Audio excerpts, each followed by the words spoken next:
Good morning. It is Charter Moms Chats. I'm Inga Cotton. I'm the founder and executive director of San Antonio Charter Moms. And we have a guest today, a return guest. Bekah McNeel is a longtime contributor.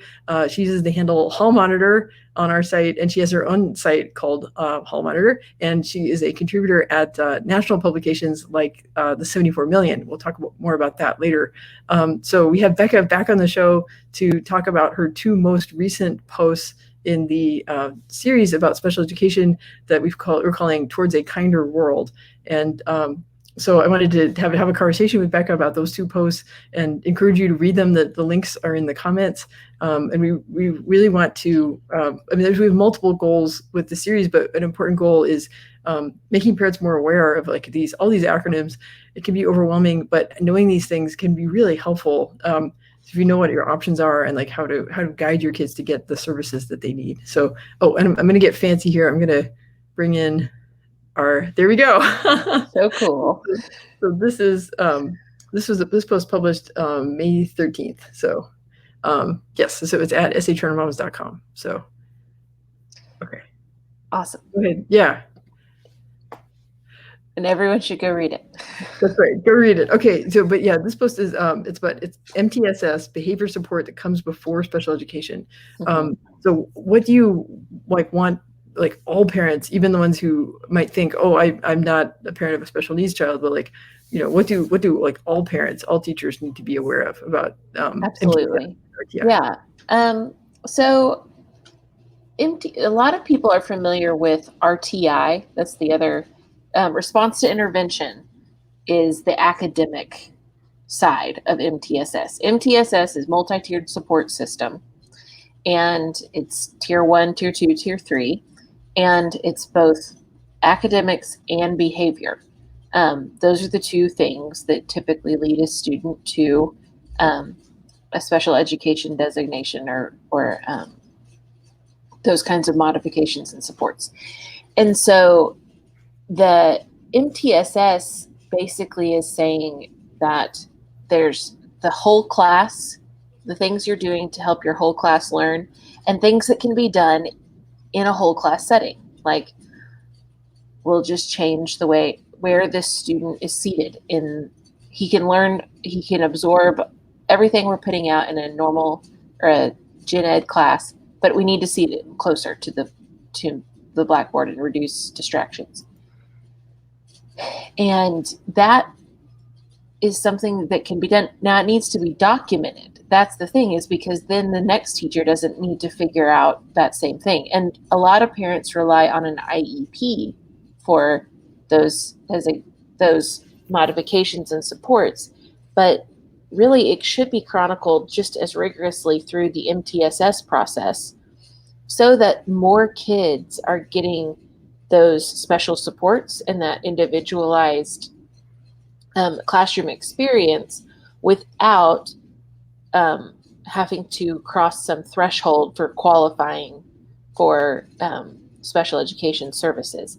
It's a way of broadening how much support is given to kids, rather than saying, like, there's one group of kids who do gen ed and another group of kids who get special ed. It's kind of saying a lot of kids are along this, or somewhere in this pyramid of needing more support. So tier 2 is small group support. There's some things where teachers have and they're supposed to have intervention time built into their day.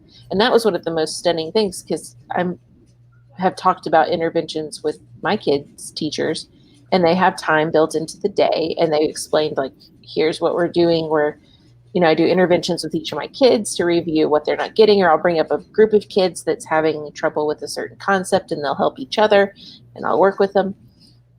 All of that is part of the normal teaching day, supposedly. And then what I was most startled to hear is that a lot of teachers don't have that built into their day.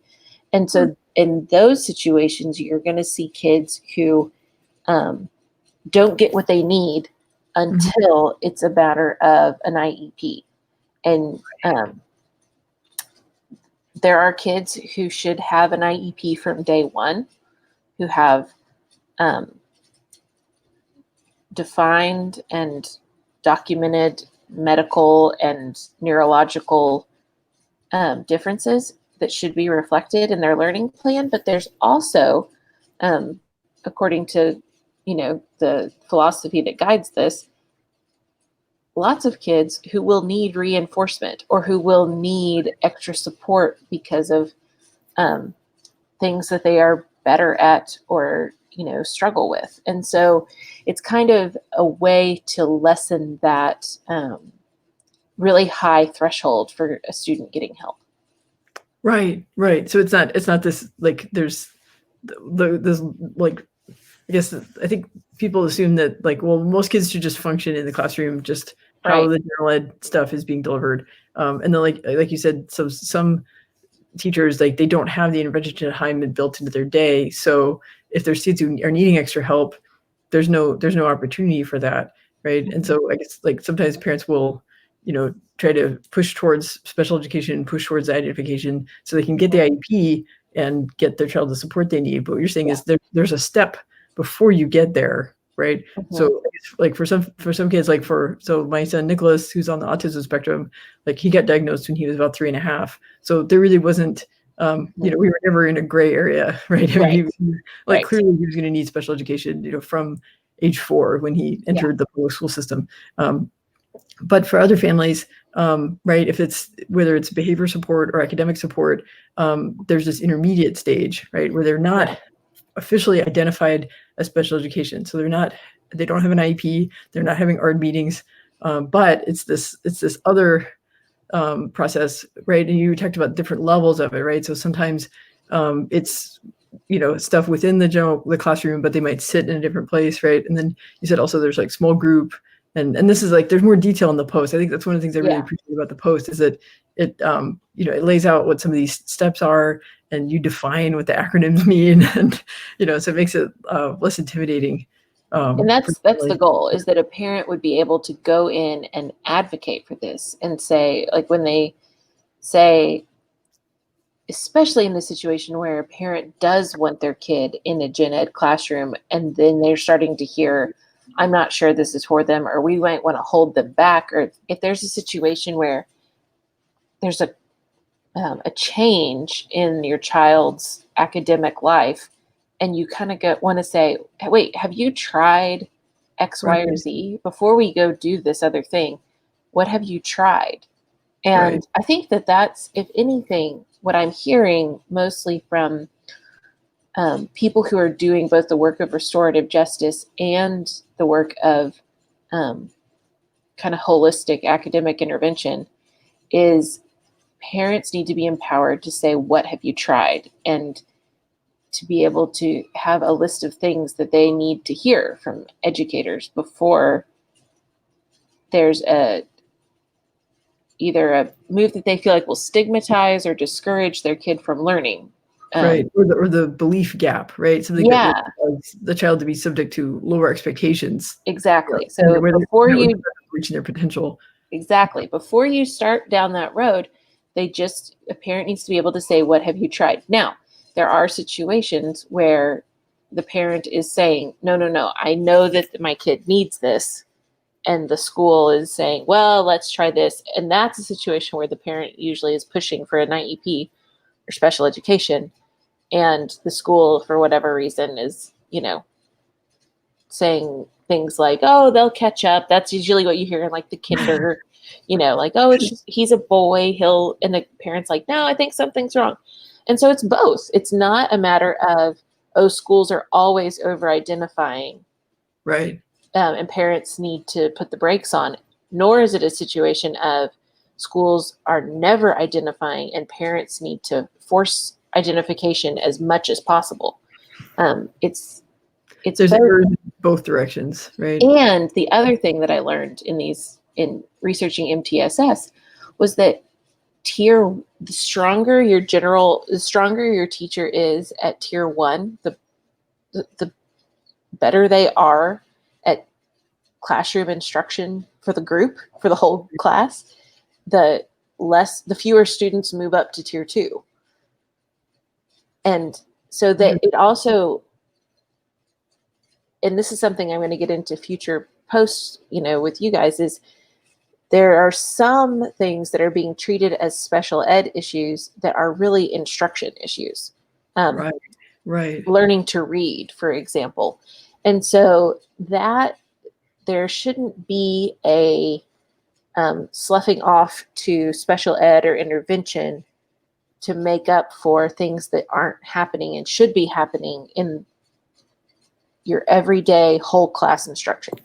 Right. That's right. Yeah. So for next month for June, we've got 2 posts queued up that both have to do with dyslexia, right? That's something where having really strong literacy instruction, it helps all kids, including some kids who might be borderline or, right? Like, so if there's weak literacy instruction in the classroom, then more kids might find their way into higher tiers of MTSS for literacy, right? If they're squirming or if they're this to the audience, like this will make more sense once you read the post about the dyslexia simulator about right, because like as Becca and I have both gone through the simulator where like as an adult you're subject to all the frustrations of what a child with dyslexia is experiencing in the classroom, and it makes much more sense the kind of behavior that you see, from these students.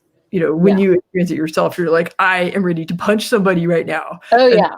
I totally went into full cynical, checked out, like, forget it. I hate this. This is stupid.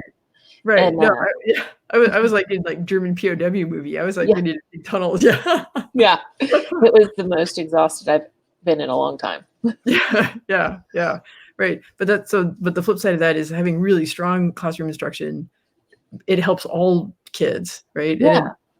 And it's not about not identifying the kid. It's not about trying to like not know, like you don't want it to be like, oh, if you have really strong literacy instruction, you might never know a kid is dyslexic. Like you want to know that. Yeah. You want to know how they're, what they're struggling with and how much, because of the toll that it takes on their brains and how exhausted they are. It's not a way of like avoiding identification. It is just a way of getting those supports earlier. Yeah. Like I found, my experience for my own son who's on the autism spectrum is that getting him into a school that had really clear expectations and a style of classroom management that was very compatible for him, that lowered his stress level and made him better able to learn. And to some extent, even being at home and doing distance learning has removed another layer of distractions. Although I do worry that he's not being like forced to socialize and there's that. Yeah, social development is just kind of a different thing right now, and I don't think anyone has the answer on how we do that. Right. His main social outlet is calling up his friend. Twice a week they have like Minecraft sessions. There you go. It's funny. They're like, download this module. Like, it's a whole thing. Yeah. Yeah. Xbox has become an actual like a valuable tool for a lot of kids. Yes.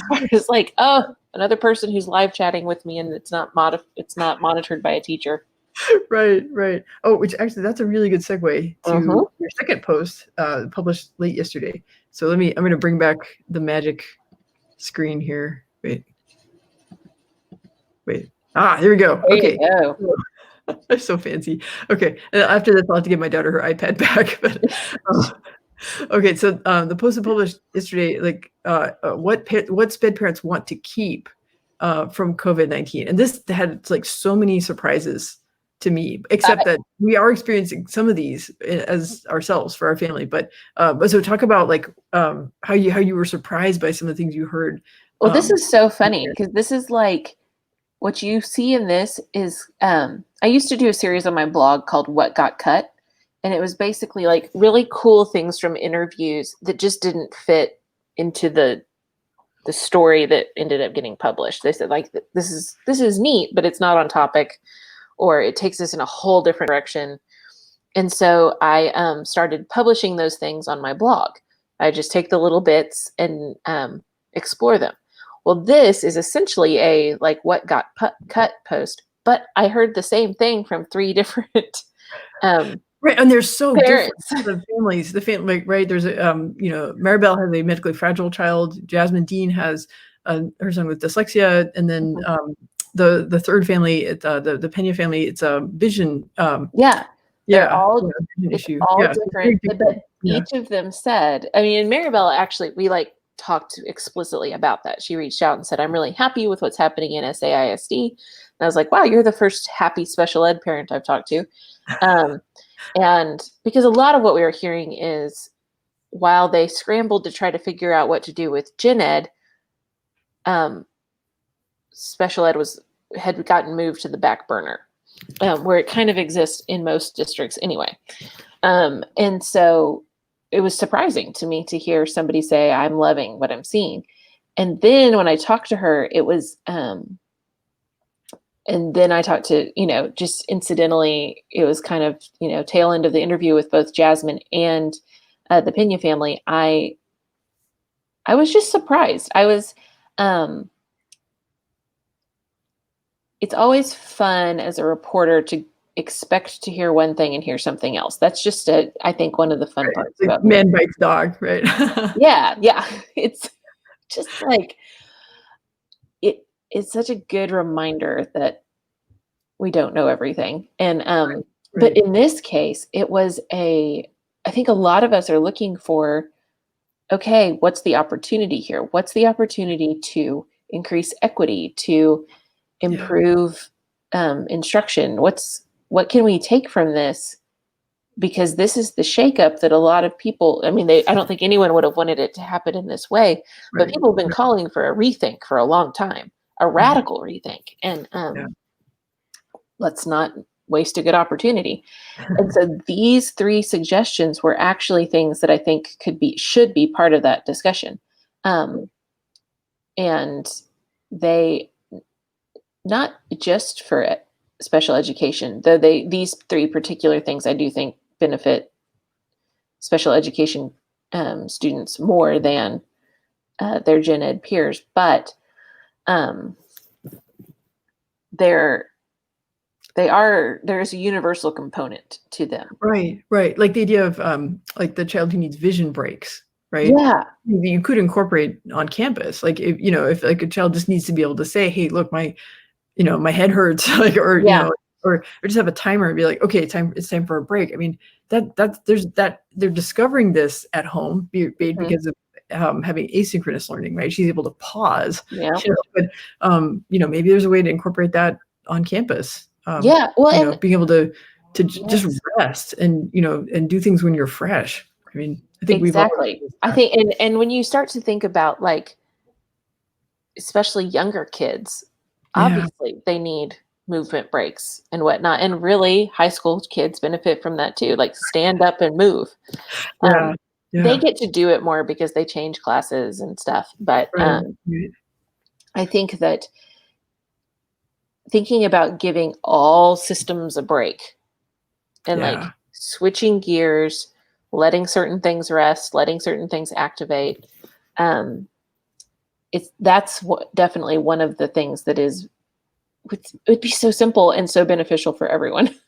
It would, and it's a shame that it takes this kind of cataclysm to shake things up. But I really enjoyed this story because it's very timely, and it does give a sense of hope of and what great parents these are that you talk to, because I mean they're all they've all learned through hardship, but they've all learned to advocate for their kids. And like I like how like Maribel talks about how she feels better when she has more insight into what her son is experiencing, because he's not able to tell her really like what's going on with him on campus. But when she has good communication with the folks at the school, and then I guess the side benefit of her son interacting over Zoom is that she can kind of eavesdrop or kind of listen in on, she can look over his shoulder and like learn more about what he's doing than she ever could have before. Yes, and that is something that I do think. I've seen a lot of like, wow, parents are really shocked at all their kids are doing, and parents are learning a lot about what their kids are learning. For a lot of us, that is just a matter of being like, whoa, I'm totally in awe of teachers now, and or gosh, I'm horrified that this is. I mean, there are people who have said, I can't believe this is how we're teaching X, Y, or Z. Or I've had some moments where I'm like, this worksheet just, I'm sorry. Like, I think every parent has had some moment where they looked at some app the kid was using or some assignment and was just like, oh my gosh. Yeah. Is this really this is brilliant. How did they get, Yes, yeah, and they distilled it into this like online thing. Like, yes, there's miracles, and then there's like, yeah. Yeah, and I think it's just been an insight into curriculum and instruction, and we're learning now. That's all of us. Special education parents, especially for kids who are non-communicative, or actually I don't know what the right word is for that, but nonverbal. They are communicative, but nonverbal, or students who are particularly vulnerable to having, teachers have low expectations, or having teachers, discount their feedback and that kind of thing. Those parents are in many ways reliant on the ability to observe, because their child can't always accurately recount every interaction. Not that any of our children do that super well. Okay, so my backdoor is I ask the girl moms. Yeah, exactly. Highly verbal, like the yes. Like the young acting starlets, who are highly verbal, and they'll tell their mom everything, and then the mom tells me, make friends with that mom. Like, thank goodness for like the swim moms and the theater moms who have their precocious daughters who fill me in. That's so funny. Yes, I think I served that role for a lot of my friends in high school. They'd have me, the families would have me over for dinner and be like, "So tell me." While my friend was like, yes. So, but okay, compound that now with your child needing more. So you can't necessarily say like, oh, what's happening in the school in general, because that's not necessarily what's happening for your student. And the school not really being incentivized to give you all the details, because it is an overwhelming situation for them. Reporting, I find a lot of schools are just in over their heads. That sounds like such a dumb thing to say about schools, but it's complicated.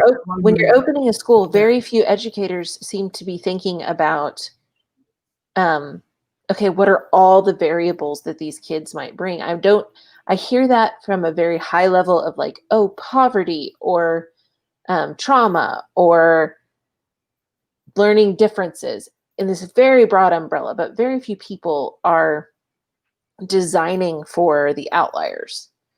And that's one of the benefits of larger systems, is that they do have more room to tinker, but they're also more bureaucratic and whatever. So the special ed situation, that's part of what's been so crazy about it for so long. But those parents often rely on being able to see with their own eyes what's happening. And lots of special ed parents have the story about eventually being essentially banned from campus, or being told they could visit in these like very specific hours. And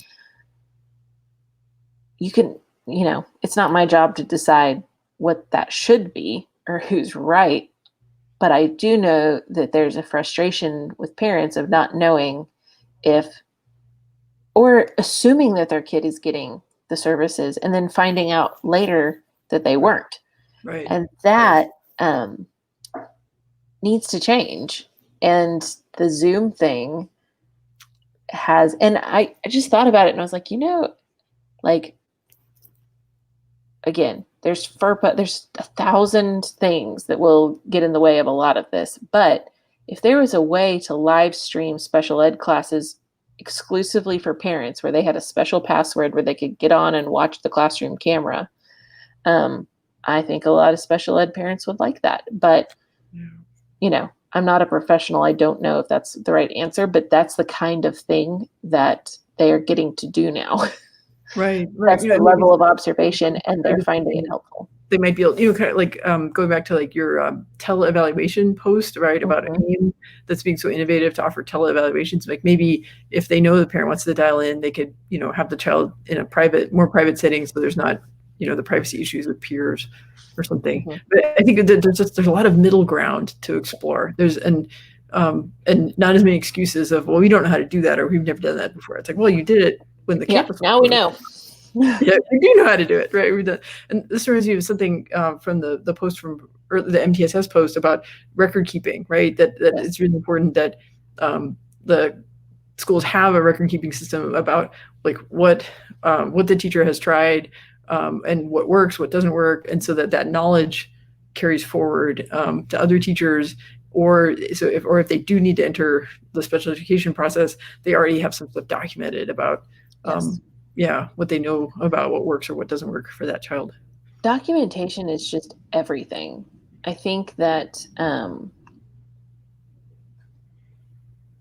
the most revelatory learning that I've done about students' experiences has all been through the like notes and memos section of publicly available documents. There's just no substitute for good record keeping when you are trying to serve kids over a pre-K to 12 continuum. And the best intentioned teacher is only with them for a short time, and and good records can help carry some of that to the next place.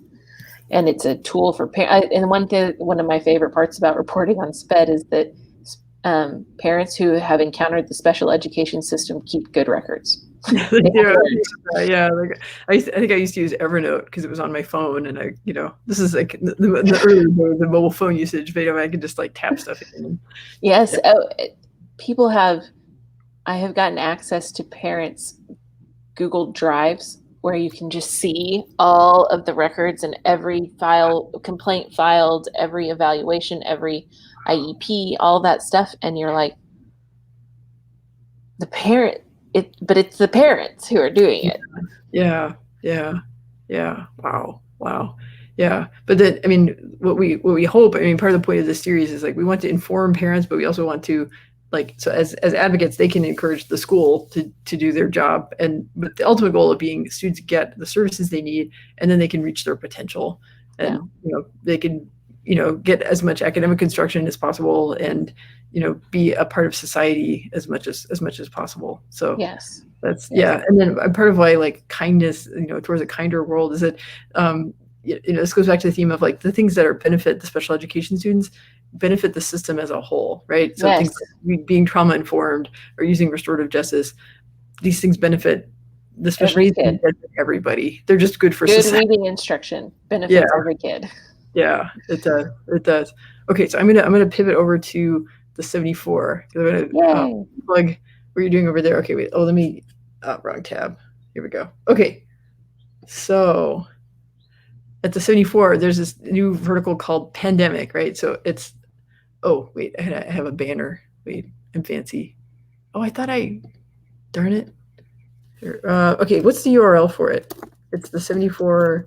.com/pandemic. I think so. I think it's that simple. Okay, here we go. We fancy. Okay. Okay. Let me scroll down. Okay, so there's different cities, right, as you can see, and then but you are filing the stories about San Antonio, right? Mm-hmm. So okay, so okay, readers, everybody go. Please follow this. It's like there's really good stuff. And then I think this story in particular really touched my heart, I think, for a lot of folks. So it's about a band leader. What school is he at? Highlands High School. Highlands High School. Okay, right. So that's on the near southeast side, right? Just southeast of downtown. Okay. And so he was able to track down like every single student in the band. Yeah. It was the tracking down of kids is this monumental, very difficult task that has educators up at night. And I thought what was so helpful about the way he did it is that he never gets to a point where he says like check. It's constant. And like he said, consistent and persistent. And things change, right? Yes. okay, and then they become homeless, or they might be okay, but then they get their internet cut off. Exactly. And that's going to keep happening. The situation is so dynamic, not just in the general public, but in people's homes. Yeah. And so and then I just loved his like mobilizing the band to find each other. And that's for people who are in band, I'm hearing back, like the feedback I'm getting is like band takes care of each other, and that band bond is really very strong. And so that has been very sweet. I have, it was cool to hear because it was so mundane. And then at the end, there's that interview with the Rebecca Ozuna, who's fantastic. Oh, yeah. Early childhood teacher. And she's just saying, and Pedro Martinez said this on our pub theology interview last week, that the relationships that you had before are your best tool for finding kids now. Right. And that it's just it raises concerns about what are we going to do when we go back in the fall and kids don't have that bond with their new teacher if they start. Right. I think that has to play a role in how we consider going back, because we haven't just found them. I mean, talk about finding missing kids. When we come back from summer, it'll have been 2.5 months of, people moving and financial situations changing. And so I think that they really are going to have to think about, how do we preserve those super strong relationships, whether you keep the same teacher next year, which I think that would be an idea, like keeping the kids with the same teacher, or having that teacher partner with I don't know how they're going to do it, but the people in this story made it abundantly clear that that's the only way to do it, that there's no system, there's no tracking system or app or anything that can replace that. Kids will answer the phone if they trust you. Yeah. Wow, that's sobering. It's happy that, like, I liked how he calls them by their instrument. Like, well, there was a fruit that so sweet. Right. And he didn't say that in like a gimmicky way. He was just talking, and I was like, right. He's calling these kids by their. It was so very cute. And then the kids who they would show up for Zoom lessons for band, but then they would cut English. I think that's real life. No kidding. Well, he said there would be some times where they'd be like, I didn't put this in the story, but they'd be like, I don't want to log on, my room's too messy. And he was like, aim your camera at the ceiling. I can still hear you. And that's, but that's such a band, like it was a cool insight into band culture as well, which I think a lot of people have fond memories of. Yeah. Well, that's another reason why like arts and extracurriculars are really important for school culture, and they're important for retention, even when campuses are open, right? You can keep coming to school, but they're also a reason to keep logging in, right? Yeah. And your band.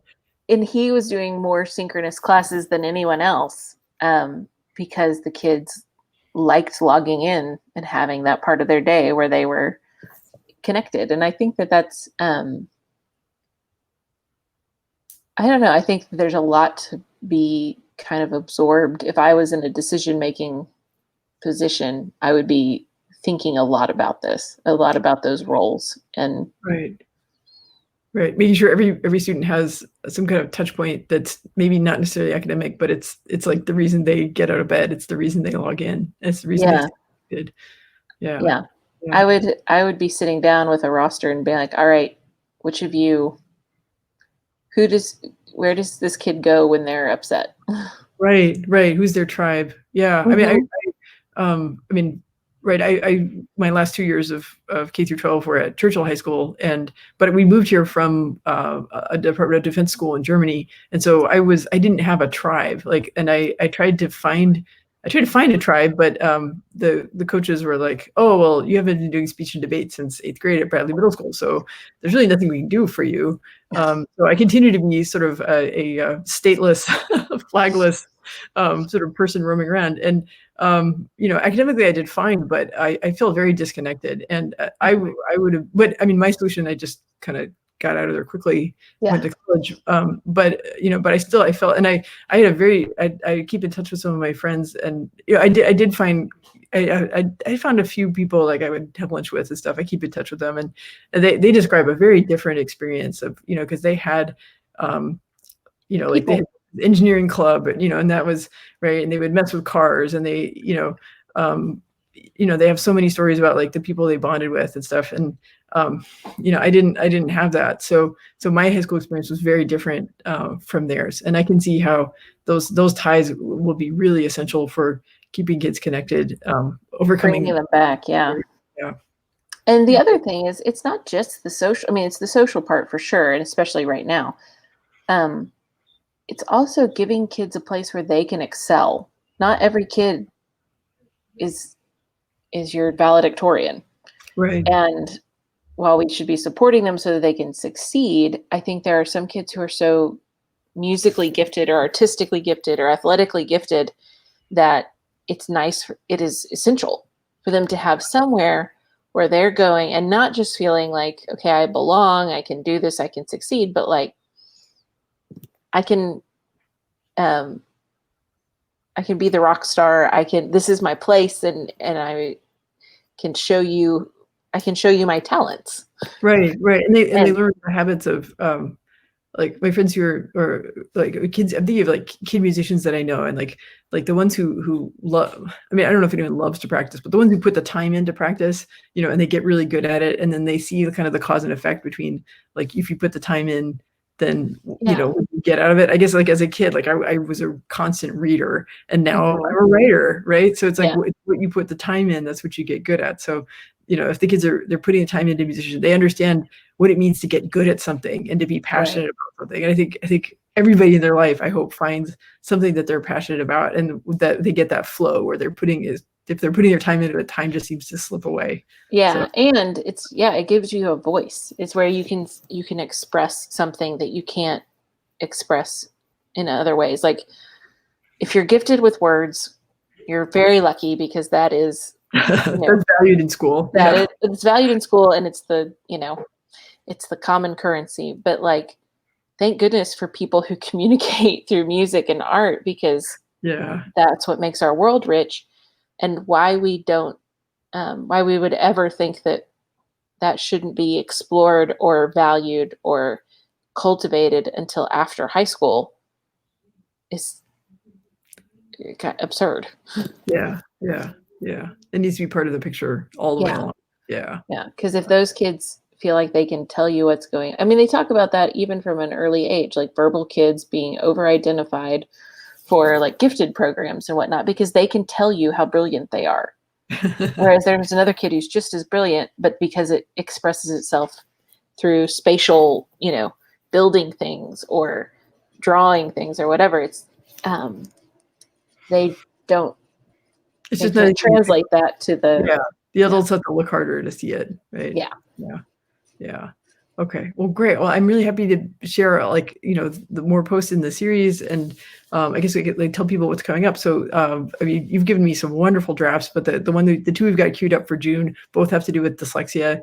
And you spoke with Jasmin Dean of Celebrate Dyslexia. So I'm really looking forward to sharing those posts in June. And then something I haven't told the readers that much about, but like, since school is ending, SA Turner Moms is going to help you with activities. And Bekah wrote one of the posts about a summer activity. So, but I'm not quite ready to share with the readers what all that's about. We're going to have a big reveal soon. And so thank you for Bekah's has to do with like kind of, it's sort of artsy. It has to do with nature. So that'll be one of the activities. And then I hope we'll have you back on Turner Moms Chats towards the end of June, and we can talk about the two posts about dyslexia. Awesome. Yeah, I'm excited about those. Yeah. And I hope everybody like bookmarked the 74, the pandemic stuff, and read about what's going on in San Antonio. So, and if you have a story tip for Bekah, right? Absolutely. My email is on the pandemic page, and I will take your leads. They have to be pandemic related. That's right. Anything related to education in San Antonio during the pandemic. Education in San Antonio during the pandemic. Right. Got it. It sounds super specific, and yet like we all have those stories happening. Yeah, for real. Okay. All right. Thank you, Inga. Yeah, thanks for coming. Okay. You sign off.